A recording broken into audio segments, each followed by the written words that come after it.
Hi guys, আজি মই পঞ্চমমান শ্ৰেণীৰ পাঠ 2 জীৱ আৰু পৰিৱেশৰ মানে এই ৰিডিংটো পঢ়িব। মই সেইবিলাক বস্তু বুজাই দিম। এতিয়া তুমি পঢ়াচোন ৰিডিংটো কেনেকৈ পঢ়িব লাগে। আমাৰ চাৰিওফালে থকা বায়ু, পানী, মাটি, সূৰ্যৰ তাপ, পোহৰ আদি আৰু উদ্ভিদ আৰু প্ৰাণী এই সকলো লগ হৈ প্ৰাকৃতিক পৰিৱেশ গঠিত হৈছে।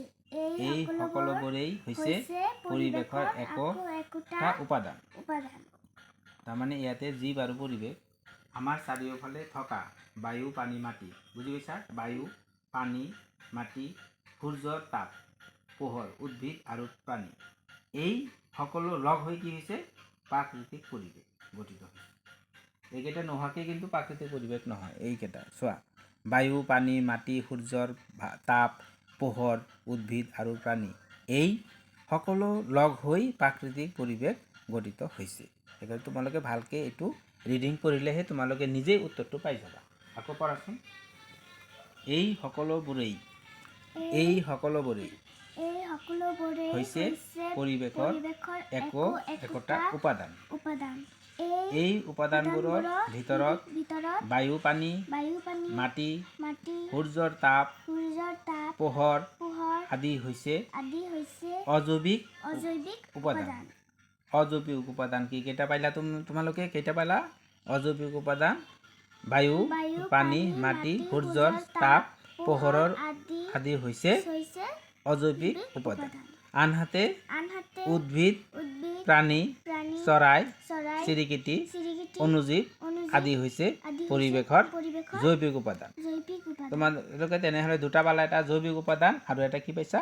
অজৈৱিক উপাদান। আমাৰ পৰিৱেশ নিয়াৰিকৈ চলিবলৈ প্ৰত্যেকবিধ জৈৱিক আৰু অজৈৱিক উপাদান নিজ ভূমিকা আছে। সেউজীয়া উদ্ভিদৰ পাতত থকা হৰিত কণাই সেউজীয়া উদ্ভিদ, তাৰমানে এইটো পাত যে চাইছা, সেউজীয়া উদ্ভিদৰ কি থাকে? পাতত কি এটা বস্তু থাকে? হৰিত কণা থাকে। এই পাতৰ ভিতৰত এটা হৰিত কণা থাকে। সৌৰশক্তিৰ আহৰণ কৰিব পাৰে। এই হৰিত কণাই কি কৰে? সূৰ্যৰ পৰা যিটো শক্তি তেওঁলোকে এই হৰিত কণাৰ মাধ্যমত সৌৰশক্তি আহৰণ কৰিব পাৰে। উদ্ভিদে কি কৰে? উদ্ভিদে বায়ুৰ পৰা কাৰ্বন ডাই অক্সাইড আৰু শিপাই মাটিৰ পৰা পানী শোষণ কৰে। শিপাই কি কৰে? এই পাতটো কি কৰে? শিপাই কি কৰে? মাটিৰ পৰা পানী আৰু উদ্ভিদৰ পৰা কি লয়? কাৰ্বন ডাই অক্সাইড গ্ৰহণ কৰে। তেনেহ'লে এনেকৈ এই যে বায়ু যিটো পৰা কাৰ্বন ডাই অক্সাইড আৰু শিপাই মাটিৰ পৰা পানী শোষণ কৰি লয়। হৰিত কণাই আহৰণ কৰা সৌৰশক্তিৰ সহায়ত কাৰ্বন ডাই অক্সাইড আৰু পানীৰ মাজত বিক্ৰিয়া ঘটি উদ্ভিদৰ পাতত খাদ্য প্ৰস্তুত হয়। পাতে খাদ্য প্ৰস্তুত কৰা এই প্ৰক্ৰিয়াটো হৈছে সালোক সংশ্লেষণ। তেনেহ'লে এইটোও বুজি পাইলা? হৈছে। ধন্যবাদ।